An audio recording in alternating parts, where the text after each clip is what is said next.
it's an inspiring story. It is, and it's great for everyone because it gives you fuel. Like for a person who's coming up in life, even if you're not a fighter, you see what someone's gone through, and you see the success that hard work has created. Right. And it can be a roadmap for your own life. It really can be. Yeah. It translates. Oh, man, for sure. And that's what Goggins is my favorite. He's my favorite guy, man.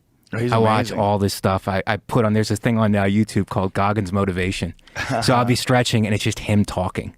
Yeah. It's just, he's unreal, man. No, he's unreal. And that's that guy. You want to talk about mental toughness. That guy's destroyed knees. Yeah. And he runs thousands of miles. It's just like every day he's running 15, 20 miles Right. every day. Right. With destroyed knees. But he's taken his life where he came from, which is a terrible, terrible situation, and transformed himself. That's what I love about him. Yeah. The fact, and he's able to articulate it. Yeah. You know, and he does it very well. And he also talks about mental toughness in a way that I've never heard anybody talk about mental toughness. You know, when I was growing up, maybe it's the same for you. It's like, you got to be mentally tough. You got to be mentally tough. You got to suck it up. Suck it up. And it's like, you're processing that, but he breaks down, what does that actually mean in the suck, which is what he called, you know what I mean? Like, it's that conversation that you're having with yourself that we all have with ourselves when we're suffering. Well, what Dave does is he does it in silence. Like, there's no one around, and he's doing it. No one's forced him to do it, and he does it because he wants to learn about himself. Right. And the way I've had conversations with him about it where he goes, I'm getting that deep knowledge.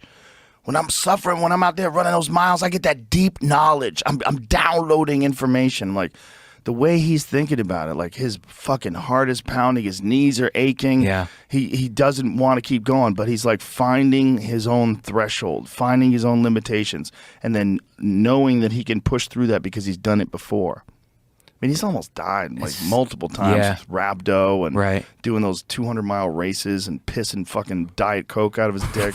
So that's what it looks like. It's your body's breaking down, your kidneys are breaking down. And, you know, the guy goes to the hospital. He ran, I think it was the Moab 240. They had to take him out of the race because he got rhabdo. So he goes to the hospital, recovers, goes back to the spot where they had to pull him, and finishes the race. God, I love that. God, I love that. He's like, you're not beating me. That's so great. He's like, I'm going to complete this fucking race, even if it's 2 weeks later. Yeah. Yeah, drop me off at the spot where I stopped. That's amazing. Yeah. It's inspiring. It's very, It's also very him inspiring. also talking about shutting out the noise. Because it just, that's the society we live in now. There's a lot of noise around. There's a lot of things that can addict you. And I think you have to be more disciplined now than ever. Yeah. You know what I mean? For the kids coming up too, it's like, all this stuff wasn't around when we were coming up. You know what I mean? It's like social media and all this other stuff that's just not good for you. And he talks about going silent and just quieting your mind and focusing